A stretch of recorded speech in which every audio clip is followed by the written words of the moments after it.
Datuk Seri Dr. Michael Teo, Chief Executive Officer and Managing Director of PKT Logistics Group Sendirian Berhad, Associate Professor Dr. Nur Aziati binti Abdul Hamid, Head of Industry Centre of Excellence for Railway, Universiti Tun Hussein on Malaysia, Mr. Saiful Zaman bin Aziz, Head of Railway Management at Malaysia Rail Link, Mr. Zafrin bin Zakaria, Project Director of Sarawak Metro Sendirian Berhad, and Mr. Anwar Saidin, Head of Department Containerized Cargo Operations Division at Penang Port Sendirian Berhad. Please remain rise for the National Anthem Negaraku.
Ladies and gentlemen, please be seated.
Ladies and gentlemen,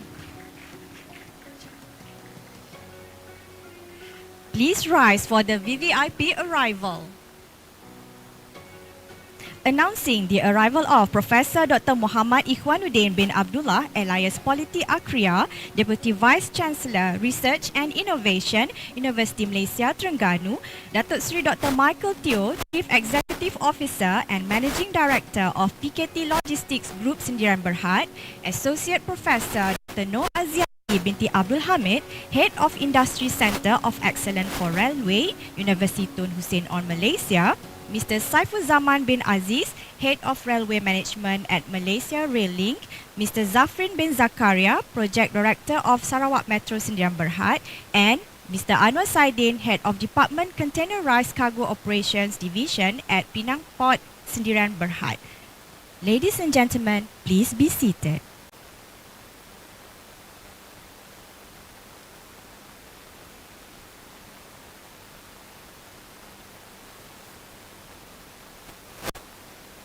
Assalamualaikum warahmatullahi wabarakatuh and good morning.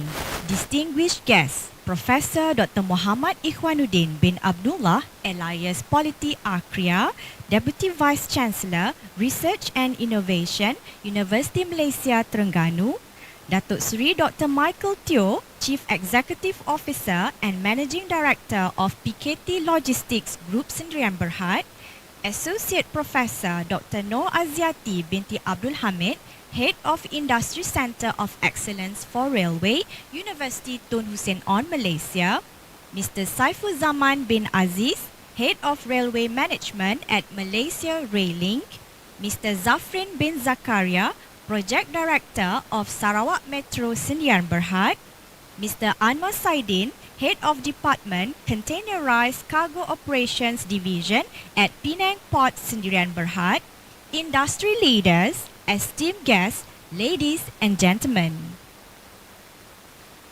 On behalf of Universiti Malaysia Terengganu and Universiti Tun Hussein on Malaysia, it is my great pleasure to extend a warm welcome to every one of you to this forum.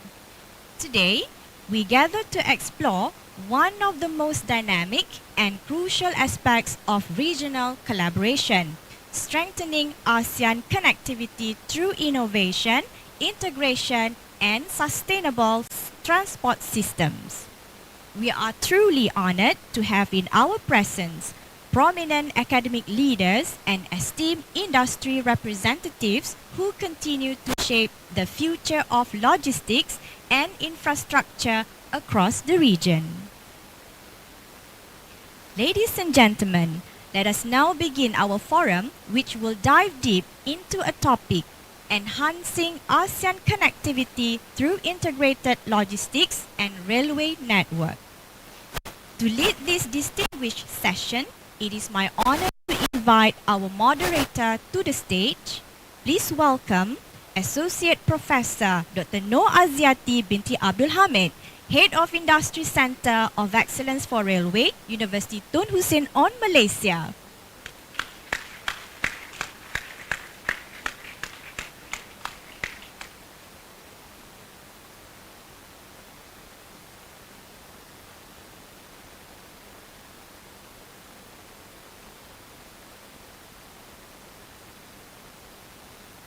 Alhamdulillah. Assalamualaikum warahmatullahi taala wabarakatuh. And a very good morning to all our participants, our distinguished, and to all our panelists.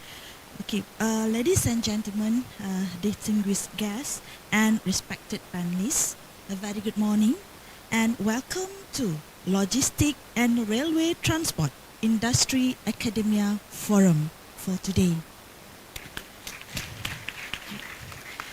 I am Associate Professor Dr. Noor Aziati binti Abdul Hamid. It is an honor to serve as the moderator for today's forum, Theme Enhancing ASEAN Connectivity Through Integrated Logistic and Railway Networks. So this conversation comes at the timely moment across Asia. Competitiveness is increasingly determined not by how much a country can produce, but by how efficiently and strategically goods can move through the region. Connectivity has become the new measure of strength, and rail is emerging as the backbone that links island cluster with maritime gateway and trade corridors. Malaysia is now at the strategic point in this transition, situated between Malacca Strait and the South China Sea. So we hold a geographical advantage, few other possesses. But the real determinant of Malaysia's future role will not be location alone. It will be our ability to integrate rail, ports, industrial zones, and digital logistics systems into one coherent ecosystem. Infrastructure create capacity, but integration create competitiveness. The countries that will lead ASEAN logistics in the coming decade are those that can turn infrastructure into a supply chain architecture, one that is connected, talent-driven, and that's the focus of our discussion today. To support this conversation, so we have a privilege to have with us four distinguished panelists who collectively represent Malaysia logistic transformation, from infrastructure development to industry execution, and from West Malaysia to East Malaysia. Now I would like to invite our first panelist, Mr. Saifuzaman bin Aziz, Head of Railway Management at MRL Sdn Bhd, to come on.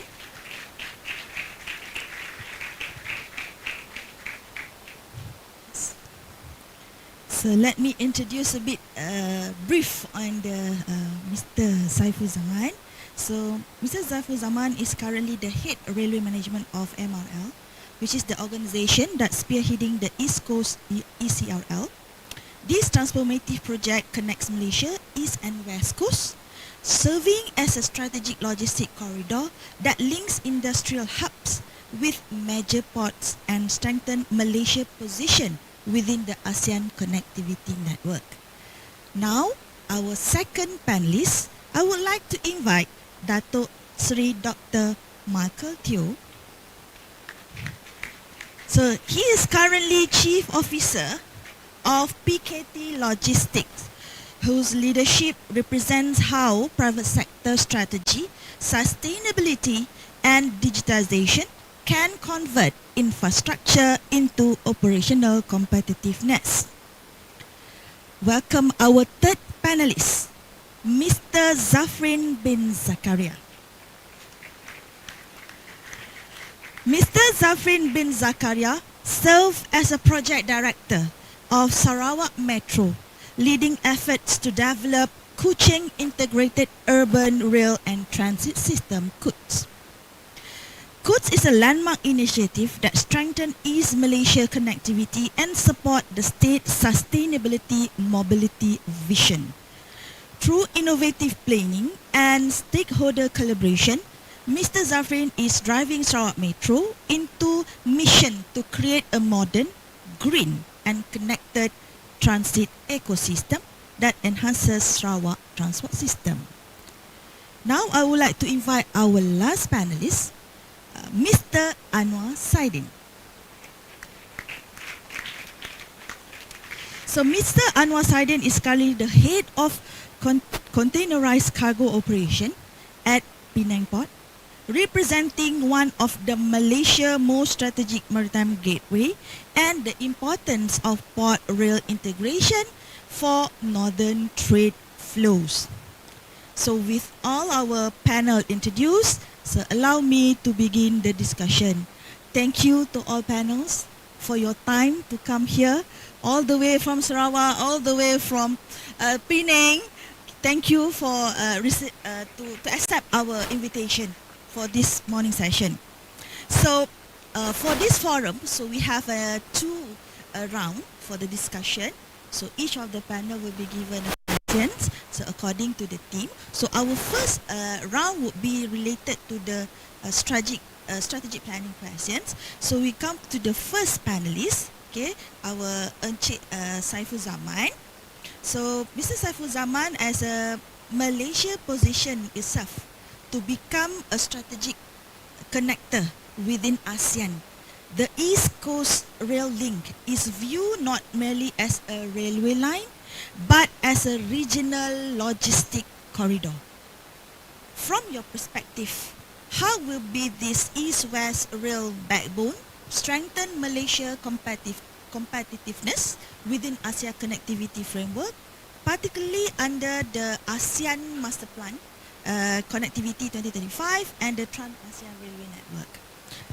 And furthermore, what is the strategic advantage that Malaysia unlock when a rail infrastructure is synchronized with the port gateway, synchronized with the dry port and industrial zone to function as a part of integrated multimodal and digital logistic ecosystem?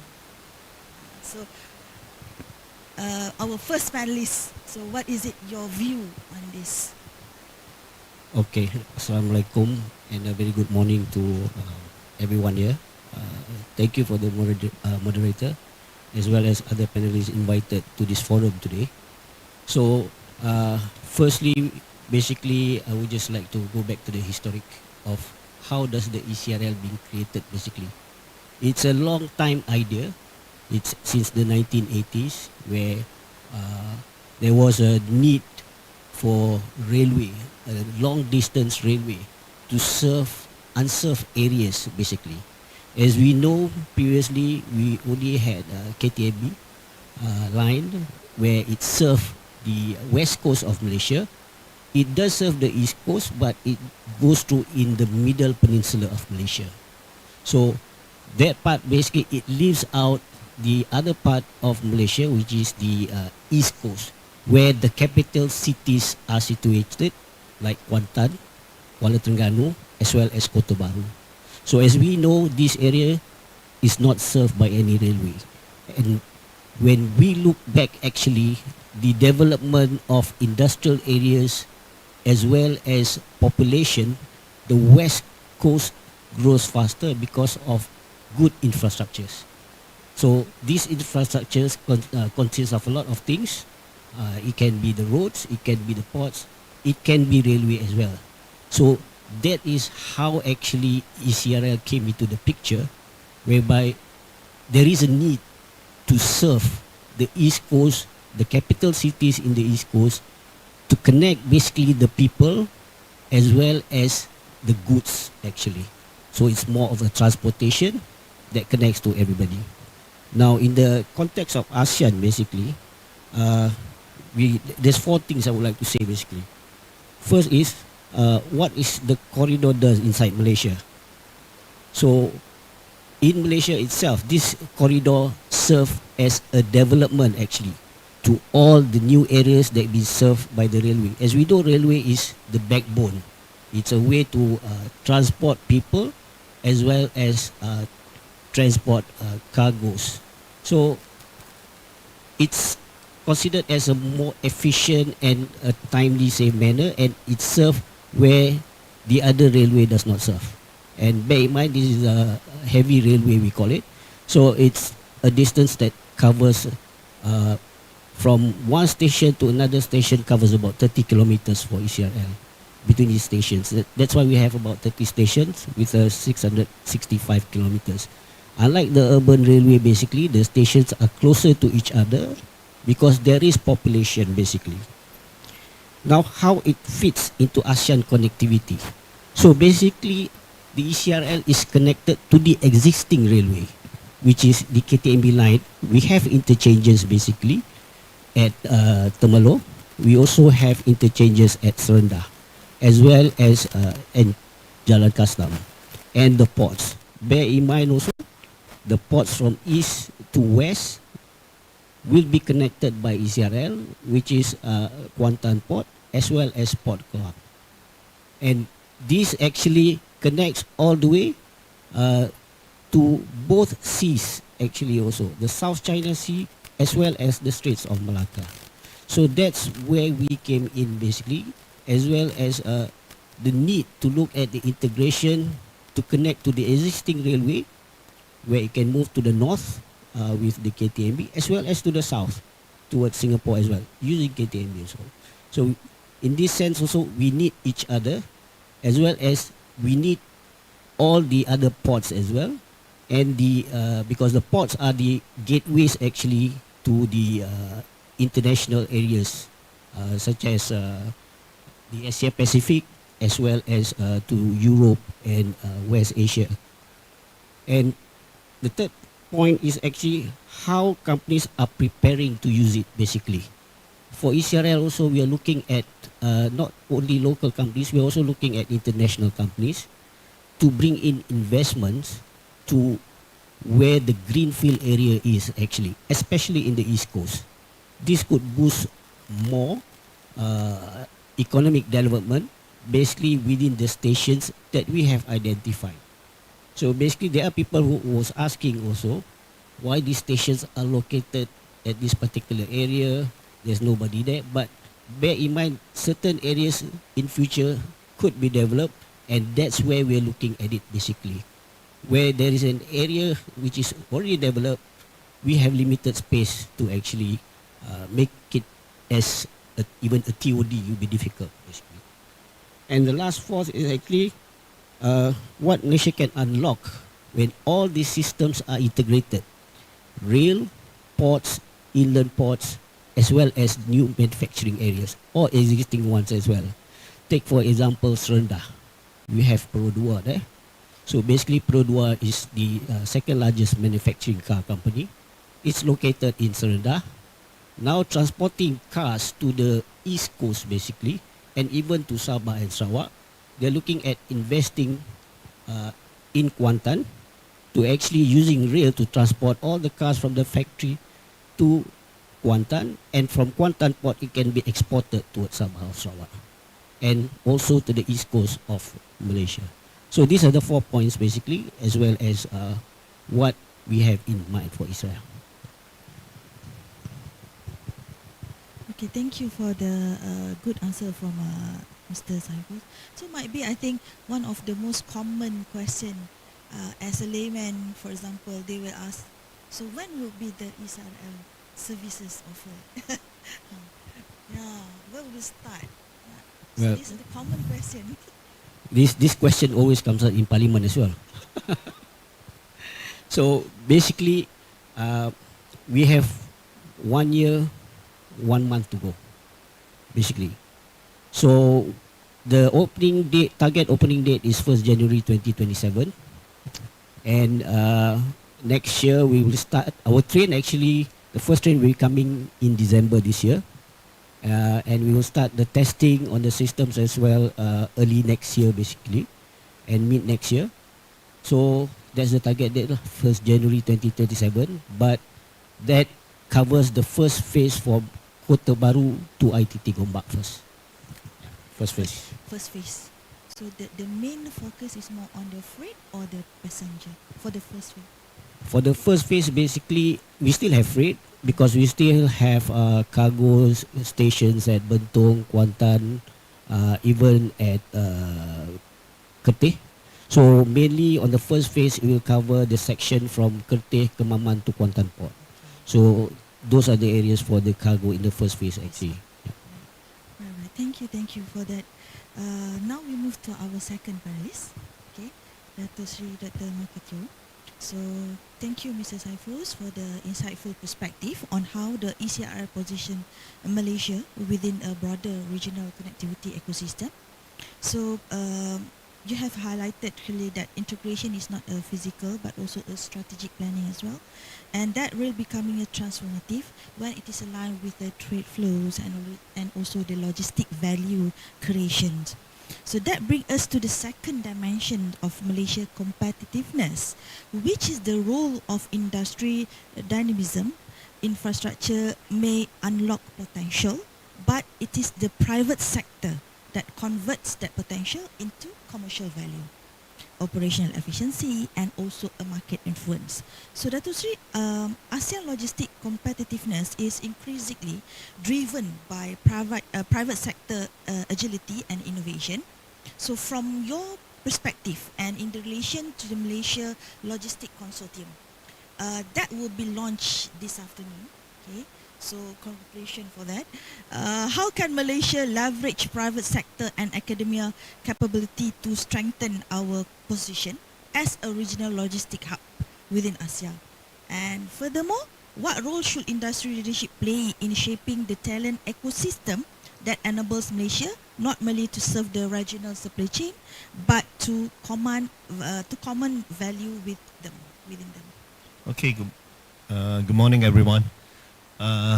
Many close friends here from Sabah and East Coast Malaysia, UMT, all the fellow students at the back there. Hello, good morning. Very exciting to hear that ECRL starting. Yeah, but the thing is, when we talk about supply of human capital, are we ready for that or not?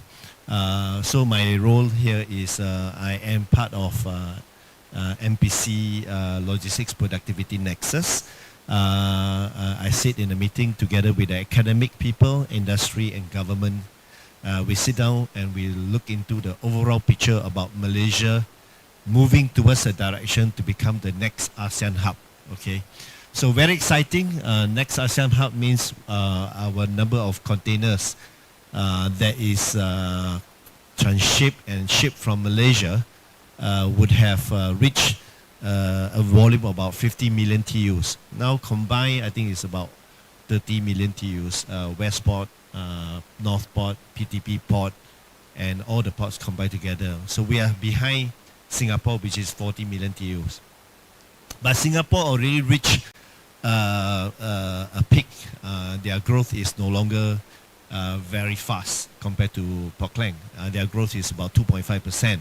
Port Klang is moving at 8.5%. Malaysia, 8.5%. In fact, I think PTP Port is going to hit 14 over million TEUs 2026. And Port Klang is going to hit 15 million TEUs in 2026 as well. So if you combine both of them, it's already 30 over million TEUs already. So that's a lot of containers. So we are feeling this phenomena that is happening in Malaysia. Shipping, the container are moving to Malaysia as a hub already. Naturally, because we are facing Selat Melaka 1,000 kilometer, we are very lucky, you know. And we have very good infrastructure right here. Then how can we industry convert that infrastructure provided by the government into something of value lah? So my slide please.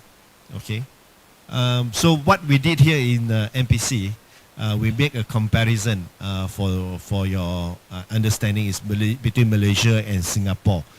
Now, in terms of population size, Malaysia is 34 million and then Singapore is 6 million.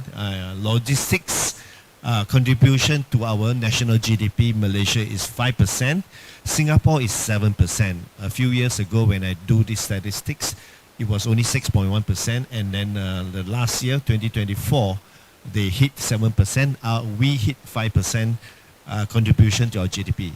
Ours started about 2020 was 3.8%. So now we are 5%. So number of employment from the Department of Statistics, we found that 600 over 1,000 Malaysians are working in the logistics industry, whereas for Singapore it's 267,000 of them. So when we divide the revenue per employee, logistics employee, then we get to see the productivity between Malaysia and Singapore. So Malaysia is 150,000 per logistician contribution to our national GDP. Singapore is 658,000. It's 4.5 times more than Malaysia. So now the question is, what's wrong? You know, is it Malaysians are too slow or whatnot? It's not about that. When we dig into the data and we found that Malaysia, we are only doing 3PL business, very low value logistics business, because we depend on foreign investor. When the foreign investor come in, they invest in the factory, then we will do the raw material to the factory finished goods to another warehouse, and that's it. So that is the kind of logistics we are doing for a very long time, labor intensive and low value.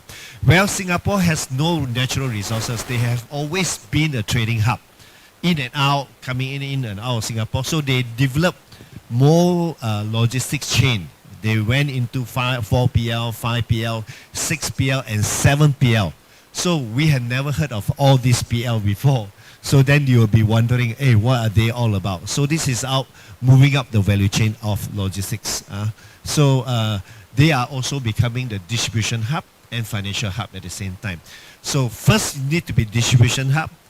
Because you are distribution hub, then automatically you become financial hub in the future. So why they are distribution hub? The whole manufacturing country in ASEAN send all their finished goods to Singapore. So they keep there. So because they have economics of scale, they can do automation. So all of them are automated. Most of the warehouses are automated. So for one warehouse, say 1 million square feet, with automation, we need 1,500 employees. Okay, sorry, without automation, you need 1,500. With automation, you can imagine it's only 350 employee. So that's why the statistics go, Singapore is 4.5 times more than Malaysian. It's not because we are slow. It's because they have economics of scale. That is where they, their revenue contribution per logistician is much, much higher than Malaysia. So we need to move towards become a distribution hub. Not only just a manufacturing hub, but distribution hub as well. So then we create new value in the logistics. Don't just do only the moving the cargo saja lah. So we also move the what is inside the cargo. You become a trading company. You buy and sell for them. For example, we can buy the curry from Xinjiang, lamb curry from Xinjiang, ship in big bulk to Portland, and then we repack it into small can. Make in Malaysia logo. We can give a country origin make in Malaysia logo and a halal certification, and we can ship to Arab country, and they will still buy. Preferably they buy Malaysia make than Xinjiang China make, right? So that is a kind of thing that is high value in Singapore. Singapore is doing that. So if you say you don't want to do that, then you will not be able to compete with them. They are doing 6 and 7 PL on this kind of high value. They give themselves a certificate of origin, do some value added to it, and then they re-export to Middle East. So this is what they can do. Next slide, please. Now, so we have a very clear understanding now the future. So logistics productivity in terms of national level, you can see we are slowly moving up our productivity. That is in the orange line. And then logistics is moving faster than the national average. We are moving at 10% growth in terms of productivity every year. That is because more and more warehouses are built in Malaysia. Then Maersk Line just recently launched 1.8 million square feet warehouse. It's a huge warehouse. So we are becoming a distribution hub already. So slowly we are moving out the value chain, and our productivity is for logistics is getting up all the way to 192,000. So can you imagine what other industry in Malaysia that is higher than 400 over 1,000? E&E industry, 400 over 1,000 per employee in the industry are generating for national GDP. So logistics is moving towards 192. Next. So then we measure, in order for us to cope with the growth of Malaysia, because in NPC we envision ourselves, set the target. If we predict Malaysia is going to be the next ASEAN hub, how many percent contribution to our national GDP is going to be? It's going to be about 6.5% by the year 2030. So in 6.5% of our GDP in the year 2030, if you given the fact that we growth our GDP 5% per annum, so we are looking at 167,000 billion revenue in the logistics sector. Minus what we have now, we have additional 72.6 billion coming up. So if the year 2030, our logistics productivity hit 192, meaning we need a new, currently we have the 600 over 1,000 employee. So basically we need another 237,000 employees. So we can talk about growth, but if we don't position employee, nobody will be able to work in ECRL side, because I am looking at ECRL is going to create a lot of inland ports. So the first inland port I hope is going to be, it will be in Kota Baru itself. All right, then probably one in the middle for the oil and gas industry in Kemaman, which is already an inland port. Then Kuantan, then along the way there will be another inland port to help the growth of the industry surrounding that. So in order to match that need of the demand, we as an industry, we don't want to go to the government and say, hey, boss, MOE, we don't have employee. Tak ada orang. And then at the end, what we do, we bring in all the foreign workers. Correct or not? We don't want to set up a new segment of job creation and then end up all foreign workers inside there. So we need to coordinate together with the academic side. That's where the industry come in, and we tell them what is going to be the future. And we tell MOHI, this is what we need from you. So next slide, please. So we tell MOHI, and this is the pie chart that out of the 237,000 logistician that we need. From the degree holder, not everyone we need degree holder, by the way, because in a logistics company, only 15% are management level. So those are degree holder, all right? So 15% means we need 35,550 degree holder. Diploma, 45% of them are diploma holder. We need 106,000 diploma holder, and then the rest certificate. So now we know how to position within ourselves, because a lot of you are academic now, right? So you can take this photo and go back and tell your lembaga, your council, that you need to launch logistics course, because every one of the courses is full. Not only they are full, their employability level is 100%. In JPPKK, logistics is 100% employability, and also in university level as well, because they are highly sought after. Not only we sought after ourselves for Malaysia, Singapore also pinch our student. Remember the news that came out, Malaysian student getting 10 over 1,000 ringgit equivalent from UUM working in Singapore. So these are the things that we can do. Diploma holder, we park it under JPPKK. Degree holder, JPT, and then the certificate, park it under TVET. So once we coordinate this, then we can prepare our future talent supply, because we cannot we cannot do anything with all the infrastructure that we have now. Malaysia is so perfect, I tell you honestly, that we cannot take over the business if we don't have the human capital. We cannot rely on foreign worker. Okay. Thank you for the good information. I think so. I think maybe last 2 months I did visit some of the ports, and even I took the ports as well. When I did the Thailand, Malaysia, Singapore cross-border connectivity. So one of their comments, especially the HR in the ports, they actually mentioned that working in the ports is not a sexy job. So that's why. Very low of a local, especially the fresh graduate, to work in ports, especially. So most of them is actually foreigners, and even the driver, everything is also most of them is foreigner. So what is it that, as the employee, can attract, especially the newcomers, new graduate, to work in ports, especially? Yeah, I think this is a matter of demand and supply. I think. If the business is there and we are desperate for employee, as a company, we need to transform our company as well. So PKT, like my company, what we did is we changed our working environment to become like Google Office. Yeah, so then we can attract, because potentially logistics company is having a big growth for the last few years and the next 10, 20 years. So with that in mind, they can really invest into retaining human capital.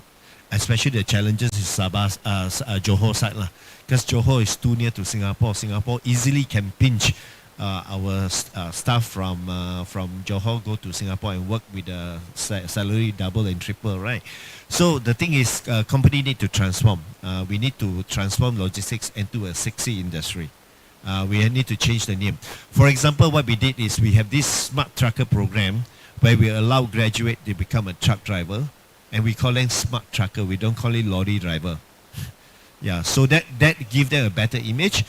And then we also have lounge for truck drivers. Lounge now. So exclusively as a truck driver, you have a lounge like Premium Plaza, shower facility, coffee, pool table, a place for you to sleep and so forth. So that kind of innovation need to be created in Malaysia for us to make sure that our logistics industry will grow continuously, and more students graduate interested to study in the logistics industry.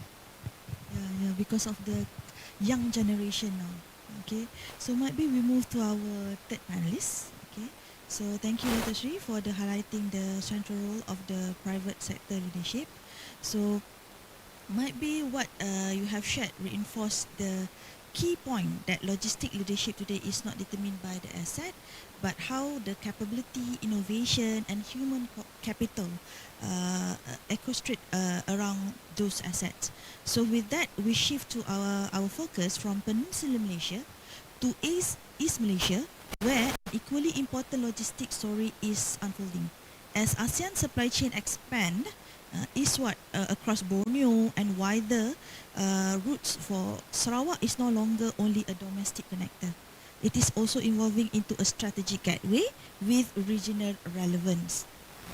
So, Mr. Zafrin, as a ASEAN supply chain expand, so in your view, how can Sarawak rail link and transit-oriented development contribute to Malaysia's position in ASEAN logistics structure? And furthermore, how Sarawak Metro initiative, especially because of the COOTS project, is more on the green hydrogens, so green mobility, digital logistic integration, and inter-island connectivity to serve as a model for sustainable multimodal development. So, what is your point of view? Thank you.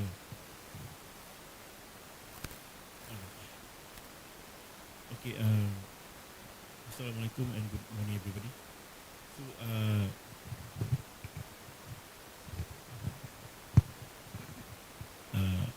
at first I was like a bit surprised by why Sarawak Metro being called to this forum, because it's basically about moving cargoes within Malaysia and region. But as a proponent of the urban transit in Sarawak, Sarawak Metro is developing the connectivity for the passenger movement and workforce. By that, for the workforce to use this connectivity is having places to work, cargo movement. So it's basically very relevant. Okay, before I dive into this, the answering this question, can I briefly share some of the major logistics, urban mobility and rail projects currently underway in Sarawak?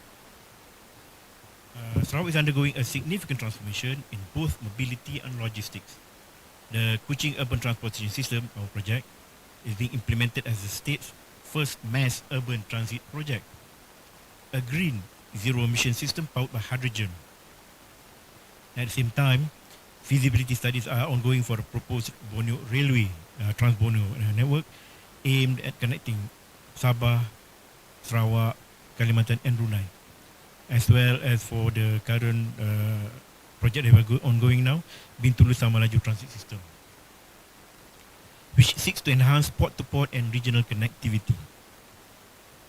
On this larger scale, Sarawak government is planning a new international airport and a deep-sea port at Tanjung Embang. Both will strengthen the state's role in regional trade and logistics. The government also recently acquired Mars Wings and rebranded it as Air Borneo, with plans to operate regional and international routes while serving rural communities within Sarawak.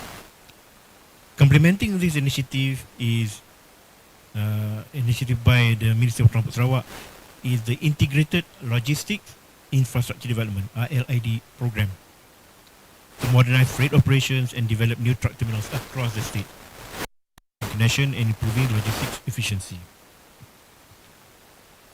So building on this major initiative, Sarawak Rail and Transit-oriented development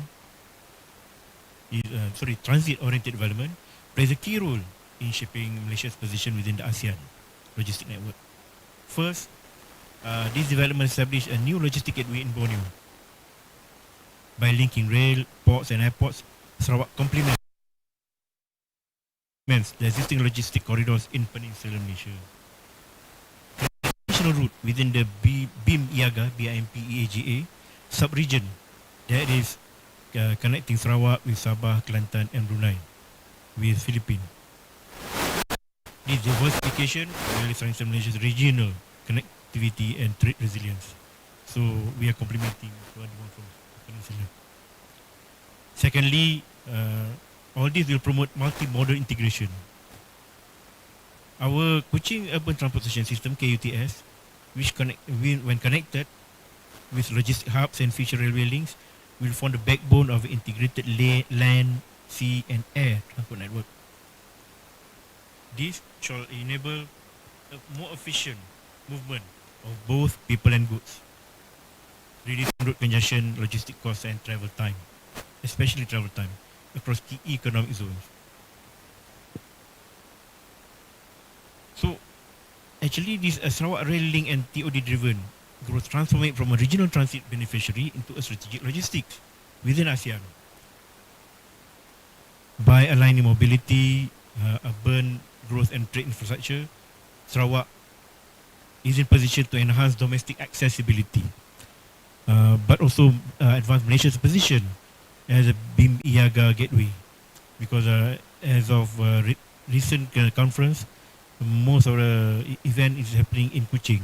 So that is how committed Sarawak is pushing this BIM-EAGA corridor. So as far as green mobility and digital logistic integration, Sarawak Metro initiative goes beyond public transport. We represent a master plan for sustainable multimodal development that other regions and in ASEAN can emulate and learn from.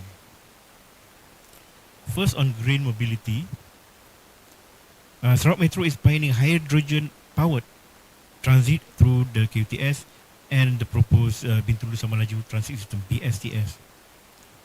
This makes Sarawak the first in Malaysia to deploy zero-emission hydrogen vehicles for mass transit, directly supporting the post-COVID development strategy PCDS 2030 in Sarawak and the state's goal, state's aspiration of transitioning towards a low-carbon economy. By integrating renewable energy into daily mobility, we believe Sarawak is capable to demonstrate how cities can cut emission without compromising connectivity, setting a practical example for developing regions. Now, we are all facing sustainability challenges.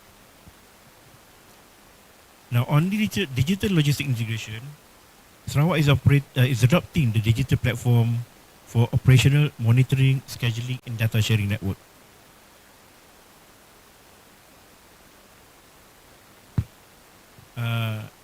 The digital backbone that we are preparing has the potential to connect with logistics hubs such as KIA, Kuching International Airport, intercity bus terminals, and future railway systems.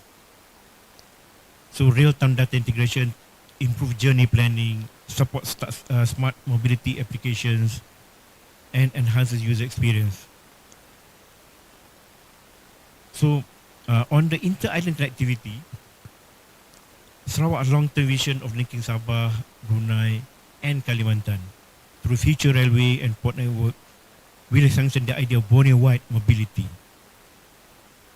That's why we have this feasibility study conducted by MOTM, Ministry of Transport Malaysia, to realize, this is the first step to realize the connectivity of the importance of having a railway in the Borneo Island of 2,400 kilometers long, from Pontianak, Singkawang, Kuching, Bintulu, Miri, Brunei, KK, and all the way to Lahad Datu and Tawau.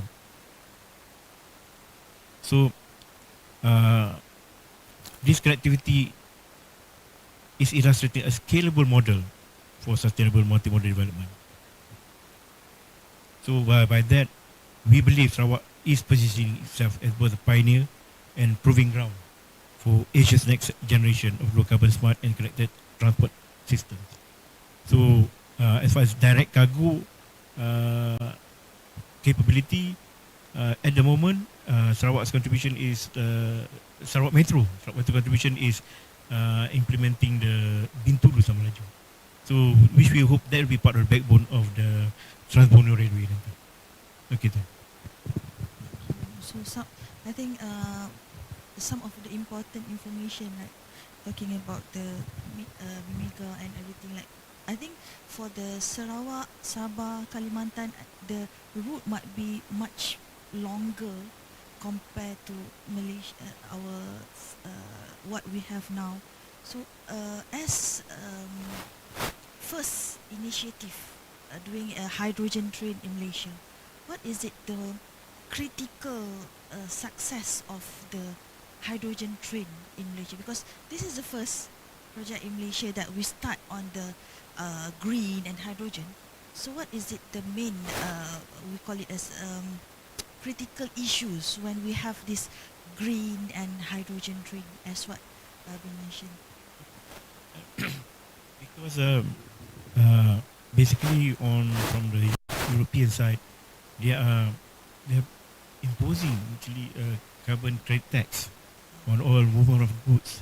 So that become a criteria that many companies will be affected and have to comply even up to scope 3 also. So what we're doing is by having this KTS project hydrogen fuel base, it's not a trial and error. It's not the first in the world, unfortunately, because the technology is proven in Europe, as proven by Alstom Corrodia Island passenger train that's able to run 700 kilometers on a single refuel. But they already have hydrogen loco, which will have a loco and a car full of hydrogen tanks to support a non-stop the journey of 1,000 kilometers. So, and they set the standard, they are having it, and our product ART is coming from China, but even China also, they only have this battery operated ART, and the significance of this ART is proven in China. The central government has seen into this proposal of having this ART rubber tired vehicles instead of rail base bogie. That they are imposing the requirement that any cities with a tier 3, tier 4 cities, which is having less than 10 million, 5 or 4 million, will be directed to to develop this ART system as in their capex, because they don't want to spend too much for cities that have a lesser population. Sarawak, Kuching itself is basically around 800,000 people. But the Greater Kuching is coming up to 1 million, and every year the universities in Kuching is churning out over 5,000 graduates.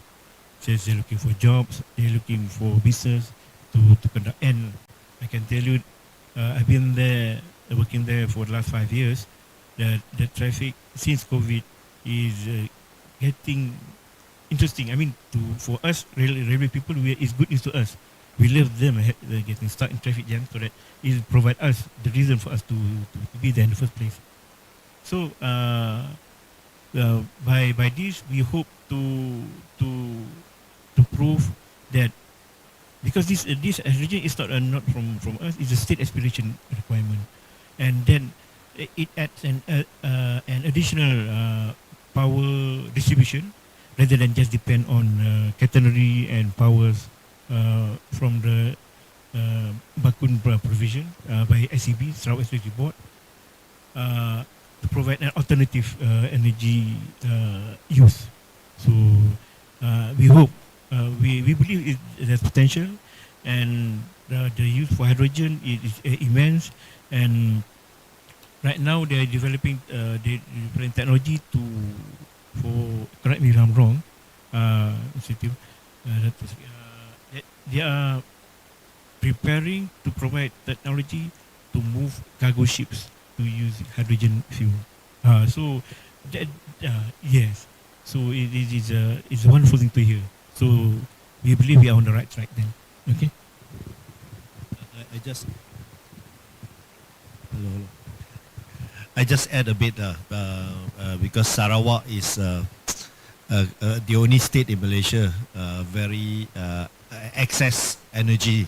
They have excess energy because of the Bakun Dam. So Sarawak has managed to convert this excess energy into hydrogen fuel. And Sarawak is one of the exporter of hydrogen fuel to overseas as well.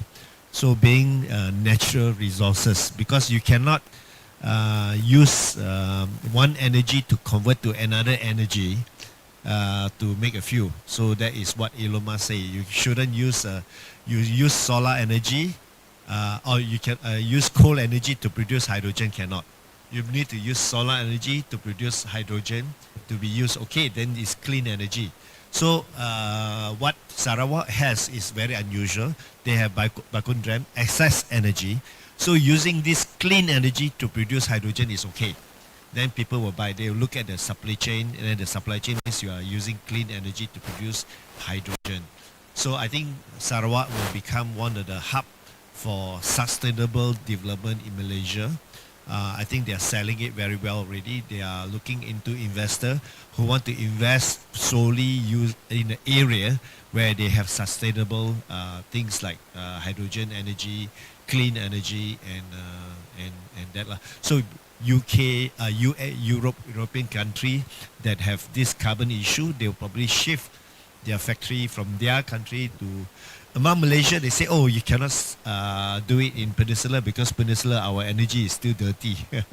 We are still using coal, gas to produce energy. Only 40% is solar energy. So Sarawak is in a very good position. That's why they can launch their railway in hydrogen, taxi, their bus, hydrogen bus and all these things. They have that natural resources. One of the good things on SDG initiative, right? So now we complete our first round. Would be our discussion on maritime. So we have rail, we have logistics, shipping. Now we talk about maritime. So in strengthening the ASEAN logistic leadership, how can port rail integration elevate Malaysia competitiveness in regional trade flows? And furthermore, which strategic linkage of partnership do you believe are essential to position Penang as a high impact multimodal node within ASEAN supply chain? So Mr. Anwar, what your comment on this? Okay, thank you very much. Assalamualaikum warahmatullahi taala wabarakatuh. Very good morning to all audience in this room and my fellow panelists. Okay, before I start my comment on the question, I would like to confirm the statement.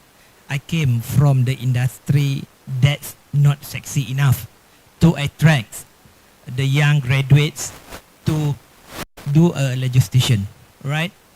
As example, currently at my department itself, at the Penang Port, okay, from a staff of nearly 600 people working inside my terminal, containerized cargo terminal. We have only less than 5 people ladies working inside the terminal.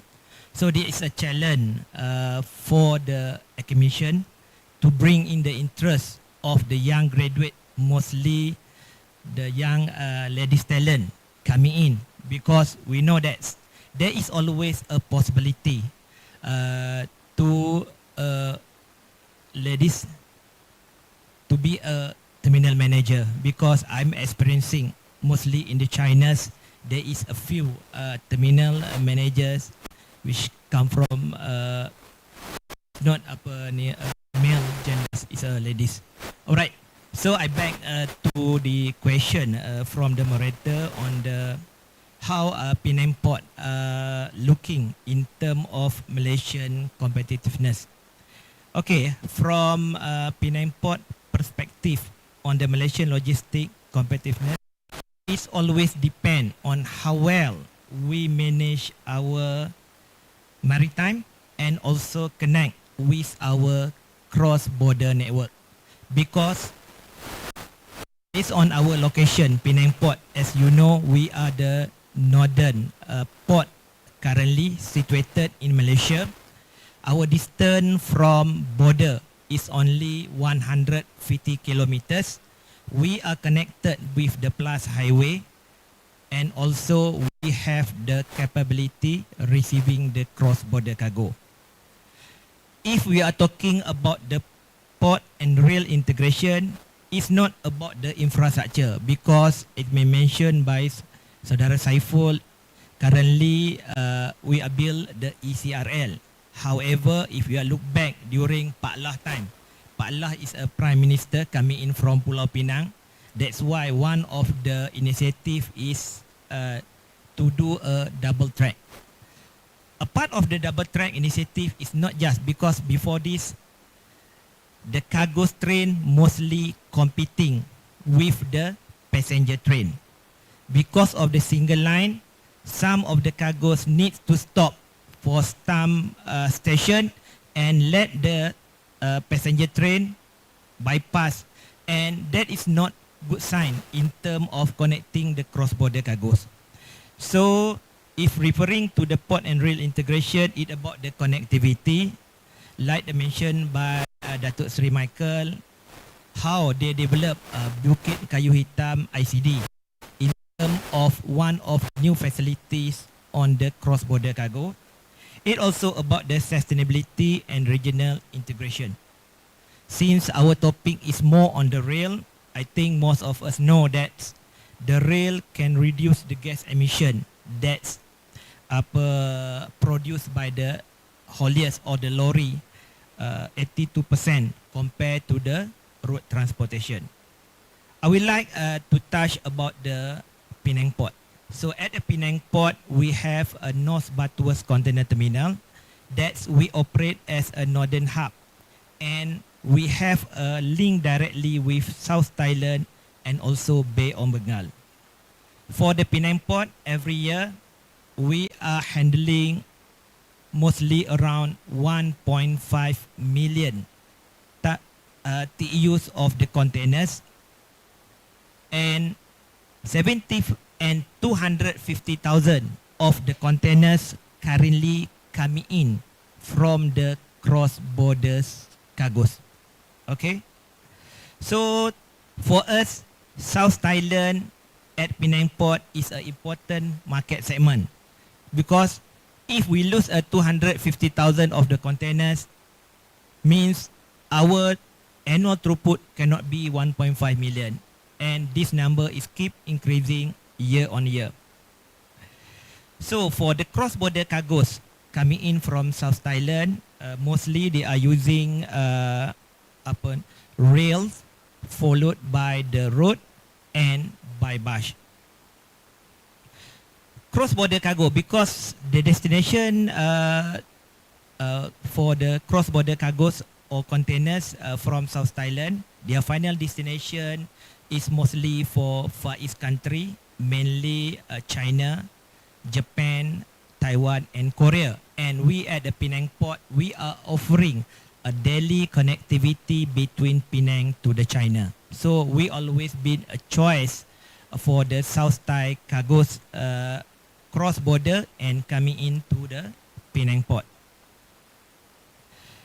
Our rail connectivity from North Batuas Container Terminals at Penang Port currently connect directly to Padang Besar. And the current connectivity from South Thailand, mostly they call as Pekan Siam at Padang Besar. They will drive their lorries coming in straight to the Padang Besar Mati Bodal and drop off their laden containers and pick up back the empty containers going back to the South Thailand. However, the government foresee in order to increase the mobility in term and increase the efficiency of the cross-border cargo, because the numbers of cross-border cargo is keep increasing. The leadership of Datuk Seri Michael, they already foresee the cross-border numbers keep increasing year on year. That's why they are developing the BKH ICD. And for the government on the rail itself, due to the current congestion issue at the Padang Besar multimodal, mostly the drivers, the Thai drivers, to spend for the activities discharging the containers and loading pickup back the empties to the Thai side.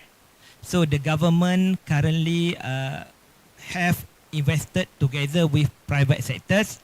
They call the new inland port, they call as a Perlis inland port. And the Perlis inland port has been given the deadline by the government to start the operation by end of this month. So we do hope that once the Perlis inland port at the Chuping, before this I think most of us know Chuping is just a ladang tebu saja. However, currently they have transformed the Chuping Valley into one of the industrial area. So as I can mention, you know, there is always opportunities there, because the target for Perlis Inland Port, they are developing to cater for 1 million TEUs or cross-border cargo. So there is always a possibility. So with the Padang Besar issues on the congestion currently, they have decided to ease the congestion and try to minimize the issue that's facing by the lorry drivers. So to ensure that from 2 hours, all the process can be shortened up for less than 1 hour. Okay. To reduce the road congestion, to cut the logistic cost, and to support green supply chain, and consistent with ASEAN agenda, we always look that the rail always be a first mode for cross-border cargo transport. Okay, currently at the NBCT or Penang Port itself, because the NBCT is the terminal, Penang Port is a company that run the North Batas Container Terminal. Currently at the Penang Port, we are receiving besar, which means all the train are cross-border cargo. KTMB currently pull each train for 50 wagon or equivalent to 100 TEUs container for each trip. Can you imagine how long is 50 wagon? It will currently for the 50 wagon is a 1 kilometers.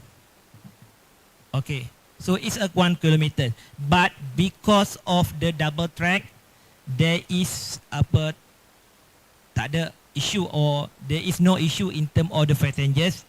All the commuters can still enjoying the tom yam at the Hat Nyai without our cargo or kita punya the rails operation for the cargos, bring in the cargos, been interrupted by these cross-border activities. And currently with the capacity of Blue Tiger, because currently KTMB have their locomotive, the power locomotive, they can pull up to the 75 wagon. But now they are put at 50 wagon or equivalent to 100 TEUs a day, a trips. Okay, other than Padang Besar or cross-border cargos, since we're also looking for the ASEAN country, right? So the ASEAN is not only Thailand. It always a few countries inside the ASEAN. So now we also exploring to connect the cross-border cargo up to Laos using the Tanah dry port in Laos and Chongqing in China. Because early this year, MOT together with KTM, they have run the pilot test using cargos, sending the cargos to Chongqing, China, using the Tanah dry port, and the total days required for the containers from the Port Klang arrive in Tanah Lang, it is required only 9 days, comparing currently ships from Malaysia to China required 14 days. They are very optimistic that the 9 days can be reduced to 7 days if the connectivity and coordination between the cross-borders agency can be improved. So for me, to the universities, to the student, opportunity always, because currently in terms of cross borders, we are required a lot of talent in order to ensure there is enough supply of the student, enough supply of the manpowers, because our market currently only, but we always looking for ASEAN country. Maybe we cannot, we don't know, we can offer our service to the Thailand, and also currently we are next one, we will sending our staff to the Laos to assist them in terms of the setup of the Tanah Lang dry port in order to ensure that we can connect the cargoes at Laos rail down to Malaysia, cross border at Padang Besar, and end up at Penang Port. To strengthen ASEAN multimodal corridor, our vision is to position Penang Port as a northern multimodal hub. That is always our vision. To achieve that, we are closely work with KTN for train scheduling and fast wagon turnaround. Currently, as I mentioned before to you, we are receiving 6 trains a day, and we are committed to the KTMB because they need to reuse the same wagon, same locomotive for another activities. So we have been given to clear the 100 TEUs within 1 hour 30 minutes to complete discharging the cargoes from the wagon. So we know that in the overseas, most of the rail discharging activities are using the restacker. However, in Penang Port, we are using our rubber tire gantry that we can reduce the turnaround. At the same time, we are increasing the numbers of prime mover. With that, our current record in terms of discharging one train, currently we are recorded 1 hour 10 minutes to complete the discharging of 100 TEUs. Before I end up our first round, I would like to emphasize Malaysian logistics competitiveness is depend how we react, how we develop, and how we prepare our talent, and to ensure that we are at par in order to export our talent to the ASEAN country. Thank you. Right, thank you. Thank you for the input for the first round. Okay, due to the I have some signal from our floor manager, so we need to get more fast on this. So might be the second round would be what is from both from all the panels would be first from the ECRL as cruise railway network. What is it that the MRL strategy so that the ECRL would become the first choice for the ASEAN logistic route, and then to complement all the current rail that we have like KTMB, and also we have from the north part as well. So what is it, the strategy from the MRL, especially on the cross-border collaboration? So how is it the planning on this? Okay, since it's going to be quick, Yeah. so let me just say basically, we are not looking at ourselves as the competitor, but we're looking at completing the infrastructure network, the existing one and maybe even the future ones. So we know the existing ones, we have KTMB, which has been there for 100 years. We know also the western part is already developed basically. it's further. That's why we have people from the East Coast migrating to the West Coast, and a lot of people from Kelantan in Selangor and Klang Valley area, people from Terengganu and Kuantan. So one of the idea is actually to get more jobs actually for the East Coast, and these jobs basically also require people working for this infrastructure, the railway itself, as well as the newly developed industrial areas along the alignment basically. So that is what is needed actually in our plan. The other thing is MRL also is talking to all the players in the industry, port players, even industrial players, to actually attract them to invest more on the East Coast basically, to open up and to get investors coming in. And looking at the cross-border part, basically, we're also looking at, as we know, initially in 2017, we have a connection to the border of Thailand, but that was not that was cut off after the renegotiation part. But now we're also looking at how we can connect back to the Thai border, to also complement with, there is an existing rail actually, the KTMB rail from Pasir Mas to Rantau Panjang, but that rail has not been used since 2007 because of the flooding, and that rail actually connects directly to Thailand on a meter gauge line basically. So we are looking at that to connect these railway lines to the border of Thailand, both railway lines actually.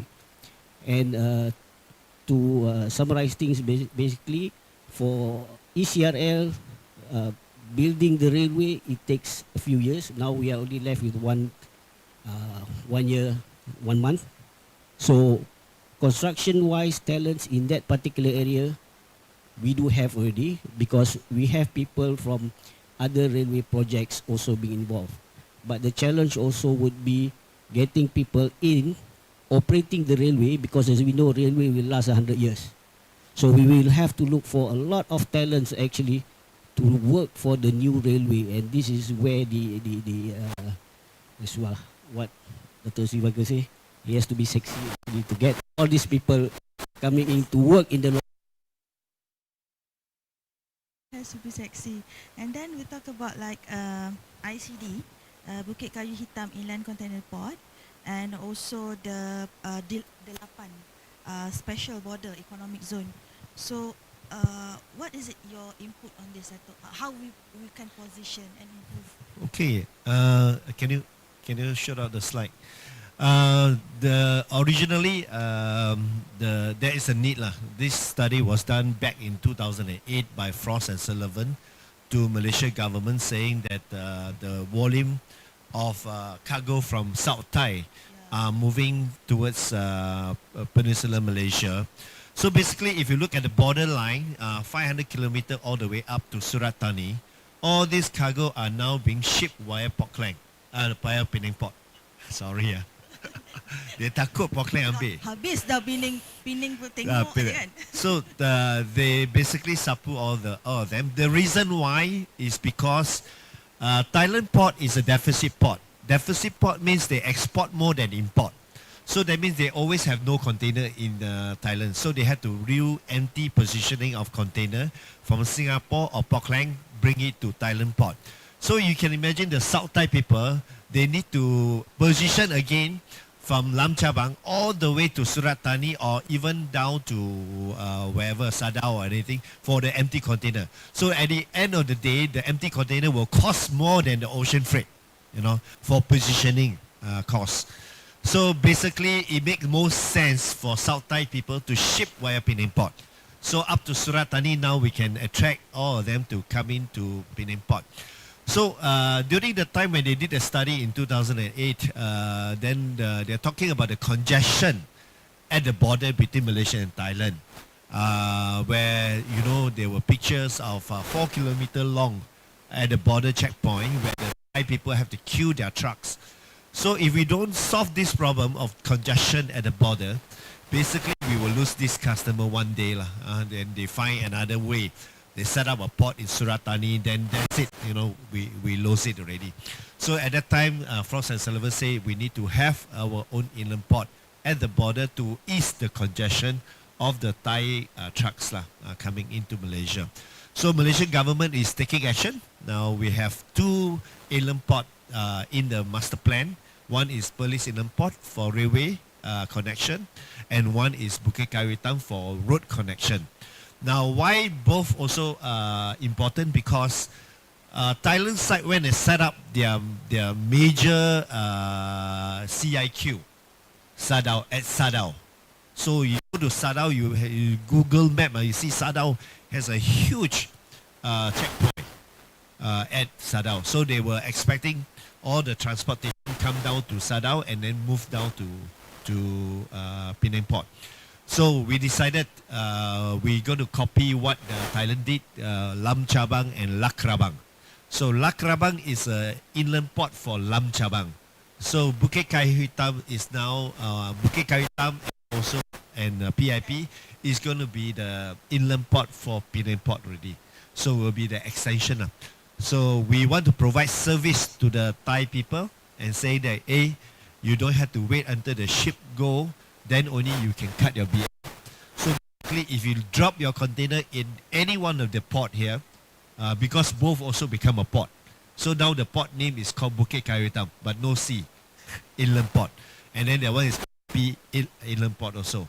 But then the final transshipment will be in Penang Port. So basically we are land and sea. So we are integrating railway, land and sea together for this network that we are talking about. So by doing so, Thailand will think Malaysia is a better place for them to ship out their container and to all the routes mentioned there. So now when we did an investigation into this, we found out that we are not the first to do that. We are in fact the last to do that. If you look at all the dots here, in Thailand, Vietnam, Laos, Cambodia, all the inland ports are in the red dots there. They already start positioning already. And all the border between Thailand, Vietnam, Thailand and Laos, Vietnam and China all become very robust with a lot of activity, a lot of industry coming in. So UUM did a research for us and told us that, Dato', in actual fact, inland port will create an ecosystem. The ecosystem is like that. Once you have a port, you have logistics activity. Once you have logistics activity, commercial activity will come in. Sell roti canai and all these things, right? For them. So then commercial will come. After commercial, industry will come in. Industry will want to be near to the port. So after industry, then population will start already. So you are building a township. So and check Rakabang, how they do it, how the evolution of Rakabang from nothing become a township area, and then we now want to copy how they do it over here from the research of UUM. So this is one of the high impact research done by the UUM professors on how we can take advantage of the knowledge we learn from Thailand and how we can input it in Malaysia. So in the near future, now we have road transport. We can actually start from Singapore, go to Pok Klang, and then Penang, Bukit Karitam or PIP, then connect all the way to Sadao, go all the way to Laos, Cambodia and whatnot. So we are now the gateway for the ASEAN hinterland. All of them will come via this port. Okay, this is the big picture. Some other countries are also looking at us as well, like Laos, Cambodia, Vietnam. They also actually try to. But they don't have an exit port that is strategically located compared to us. Yeah. So we are located at Selat Melaka, so we are very strategic. So their port is like Lam Chabang. They cannot fight us because they are not the natural route for the ship to move. So Lam Chabang cannot compete with us. There's a possibility of competition from Vietnam side, but it still take many years. Ho Chi Minh, there's a possibility because if you look at that, after the Singapore, the next will be Ho Chi Minh first. So Ho Chi Minh has a possibility, but they are still very far. If we improve our service, then we will become the next ASEAN hub. All right. So thank you for the input, Dato'. So now we are moving to the wrap up. Okay, for the second session, might be from Sarawak Metro and also from Mr. Anwar.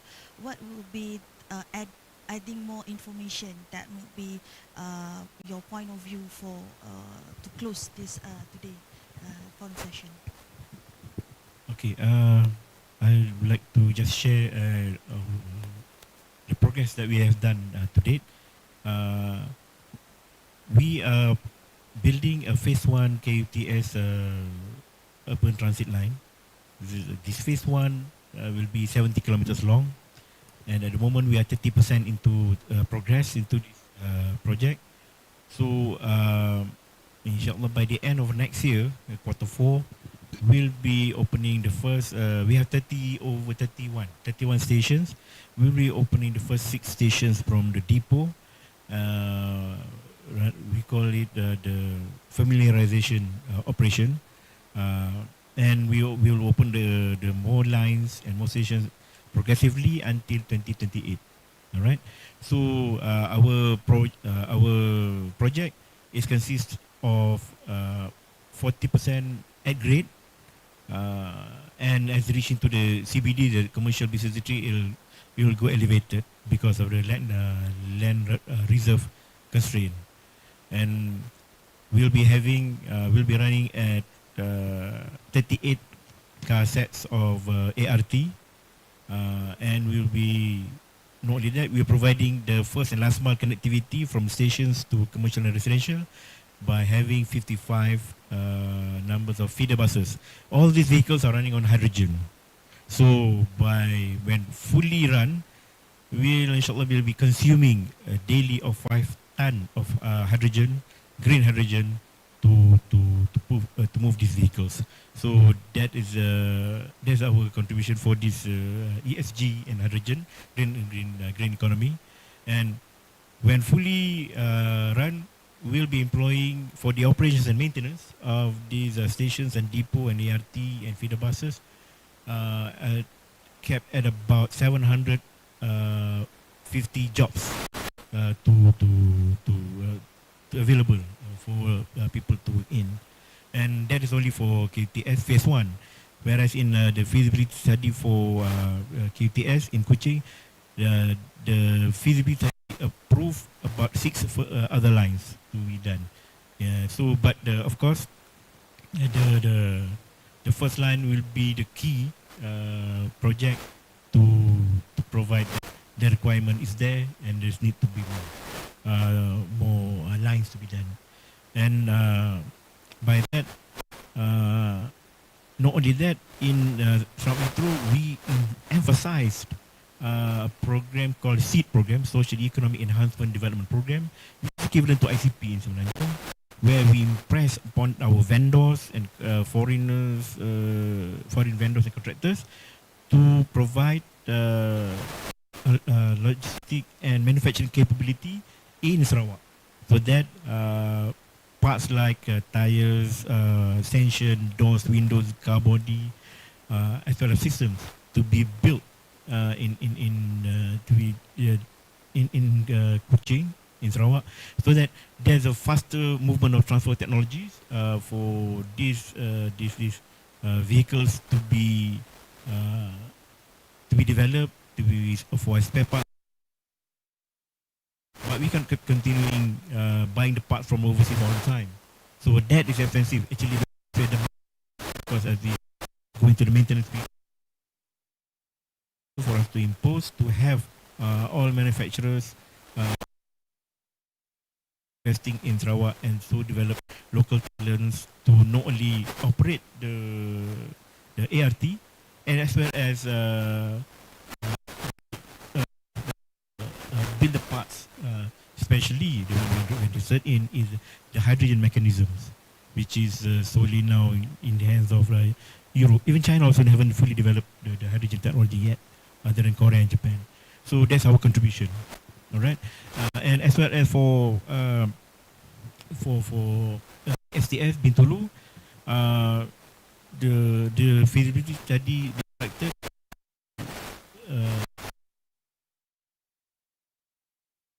of having a hydrogen loco to put the goods to do in Tanjung Kidulung as well as Manis and all the way down to Senari and Kuching Port.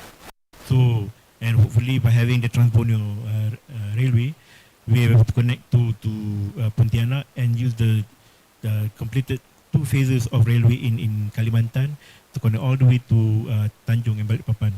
So therefore, that provide another gateway rather than going through Keppel only. Sarawak we hope to provide a more additional outlet for marine, marine cargo as well as inland port. That's our contribution. That's our contribution. Okay. That is a good input from the Sarawak Metro. And last from the Penang. So we know that we have a few other ports in Malaysia, like we have also Port Klang, and nanti tak sebut Port Klang, Port Kamarah lah. So we have so many other ports here. So what types of strategic partnership that may be in future that Penang ports also look in forward to improve, like more on the millions of TUs for the next like maybe 5 years. So what is it the more strategic planning and partnership that Penang ports look forward? Okay, thank you. I think currently we are not looking our as a northern gateway because based on the position we are, even though we are the oldest port, but looking for the numbers of containers that currently handle at Port Klang and also PTP is more than us because their cargo, because the main reason for the Port Klang and Pelabuhan Tanjung Pelepas because they are the transshipment port. So that means they are connecting from east to west and west to east. So the cargoes are not originated from Malaysia or from the ASEAN country. However, on the Penang port itself, the position, we are hinterland port. So that means our cargo is a local cargo coming in either from South Thailand or coming in from Perak, Kedah, Perlis and also Pulau Pinang itself. So our mission currently is to be a strategic connector to the ASEAN and beyond, because to do a transshipment currently it required a minimum draft. Currently Penang, if you know that currently the state of government Penang is very aggressive. There is a lot of artificial island being produced day by day. So it also contributing in term reduction of the draft for the our channel. So currently at our channel we are offering 20.5 meters. So for the transshipment vessel, they are required the minimum of 14 meters. That only can be offered by Port Klang and also PTP. So our strategy currently we are more focusing on the rail or road and barge coming in from the ASEAN country and also from Thailand. Okay, we are talking about the multimodal integration, and currently we do a digital connectivity and regional partnership. We know that we are play the important role as mentioned by the panelists. We are ensuring the container move between the ships, the road and the train compared to the others. Currently we are improving our infrastructure. As you know, maybe some of you have been read in the newspaper, by end of this year we will launch our railway track expansion. We are propose to spending nearly 30 million in order to extend 500 meters of our rail inside the terminal and ensure that we can cater to the development of Perlis Inland Port. That will be our main strategies. At the same time, we also aggressively do a marketing and also collaboration with a few land bridge players inside the Thailand or South Thailand itself. Currently, we have a few train coming in from the land bridge, means from the place that called Tung Sung, Bangklam in South Thai and also Surat Thani. And now we are preparing to connect to the Laos. That is always our inspiration in order to be a connector not only in Malaysia for the ASEAN. In conclusion, PPSB vision to evaluate as a northern multimodal hub of ASEAN where rail can meet a sea. We are ready to play our role. Thank you. A good closing from Penang Port. Okay, now we are moved to our last, which is our closing remarks. So we have completed, and thank you. Give a big applause to all our panels for their insights, for their information. Okay, for really are looking more towards on that. And for the conclusion remark, today's discussion has reinforced that Malaysia logistics strength is no longer defined by asset alone, but by how effectively we integrate our infrastructure, industry, and talent to create a real strategic advantage within ASEAN.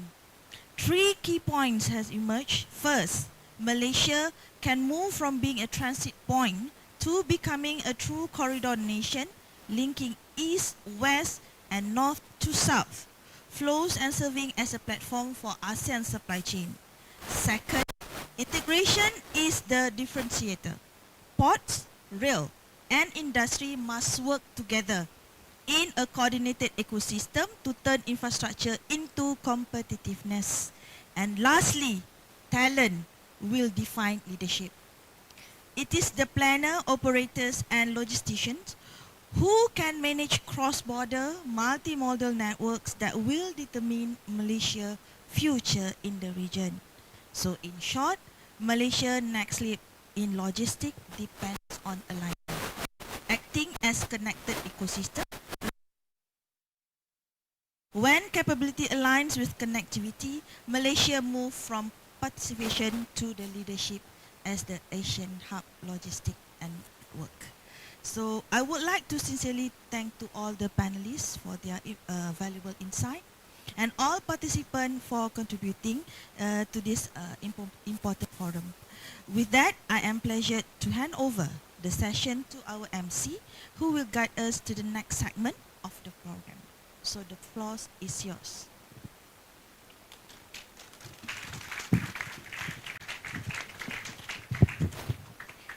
Thank you very much for the enriching and fruitful discussion.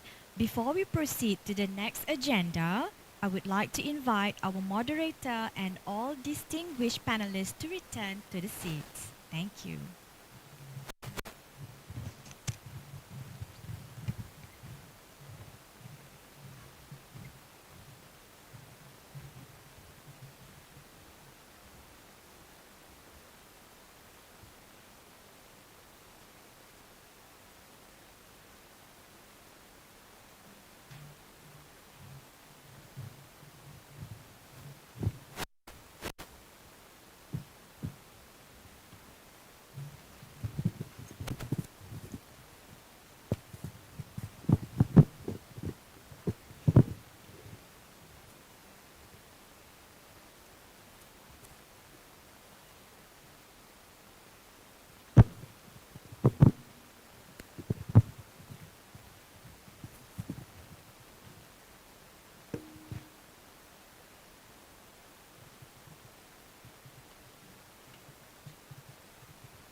Ladies and gentlemen, we would like to express our heartfelt appreciation to our moderator and panelists for their time, expertise, and invaluable contributions to today's forum.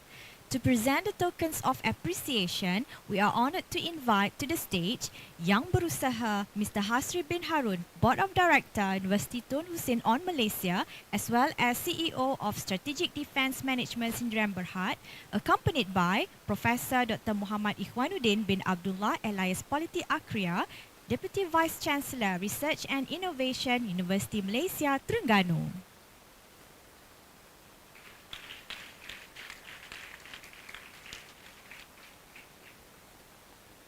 Next, I would like to invite our panelists and moderator to receive their tokens of appreciation.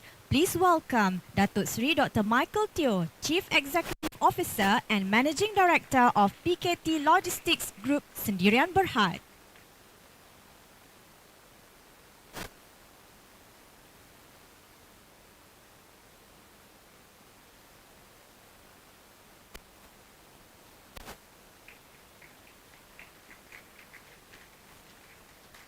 Next, Mr. Saiful Zaman bin Aziz, Head of Railway Management at Malaysia Rail Link.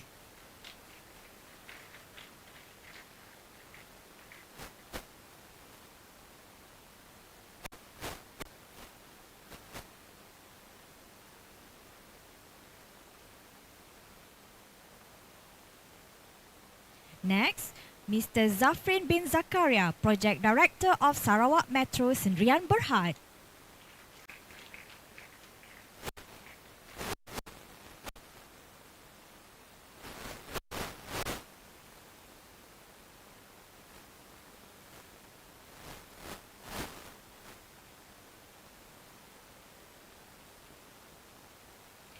Next, Mr. Anwar Saidin, Head of Department Containerized Cargo Operations Division at Penang Port Sendirian Berhad.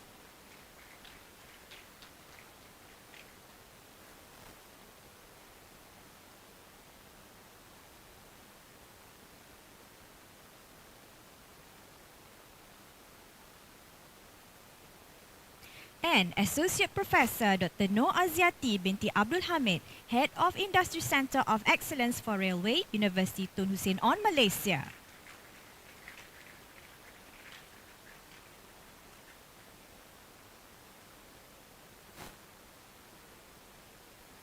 Thank you, Yang Berusaha, Mr. Hasri bin Harun, Board of Director, University Tun Hussein On Malaysia, and also CEO of Strategic Defence Management Sendirian Berhad, and Professor Dr. Muhammad Ikhwanuddin bin Abdullah, Elias Politi Akria, Deputy Vice Chancellor, Research and Innovation, University Malaysia, Terengganu. Ladies and gentlemen, as we come to the close of this meaningful forum, on behalf of University Malaysia, Terengganu, University Tun Hussein On Malaysia, we extend our deepest appreciation to all participants, speakers, and industry partners for making today's event a success. May the ideas and collaborations forged here today continue to strengthen ASEAN's path towards a more connected, innovative, and sustainable future. I would like also to apologize for any shortcomings throughout this forum. And last but not least, we wish you to have a pleasant day ahead and look forward to seeing you again in future engagements.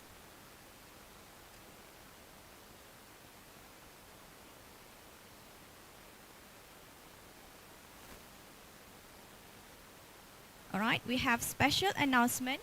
Ladies and gentlemen, the organizers would greatly appreciate your kind cooperation in providing feedback for today's forum. Please take a moment to scan the code and complete the short feedback form.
Next, we would like to announce that Metro Academy System UTHM will be organizing the annual Railway Summit Conference and Innovation Competition 2025 with the theme Shaping the Future of Sustainable Mobility and Connectivity.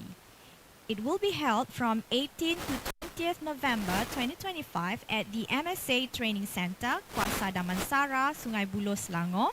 All are cordially invited to join and it is free entry for visitors.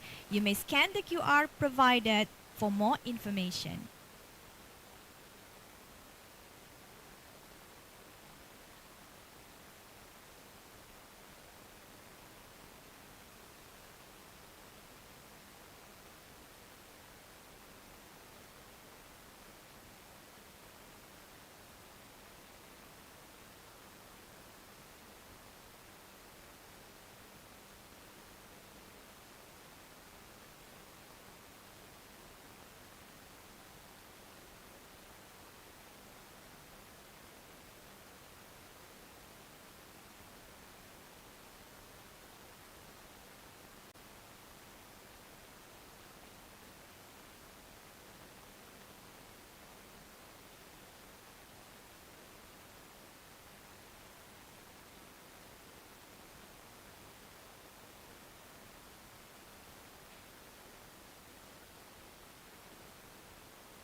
Next, congratulations University Malaysia Terengganu for their latest achievement, top 10% for the best university in Asia.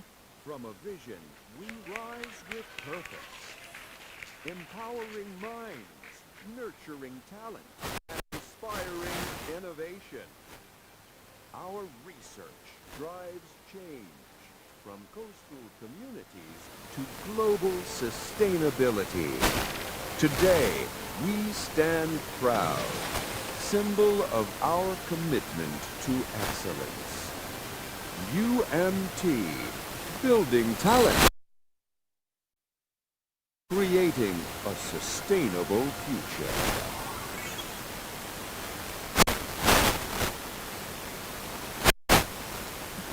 And last but not least, you are invited to the launching ceremony of Mohi Research and Industry Infuse Incubator after this at Hall 7.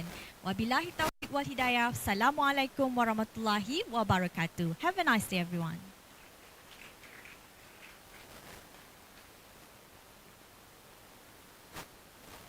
Please stay for a while for a photography session.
Announcement, you are invited to go to Hall 6.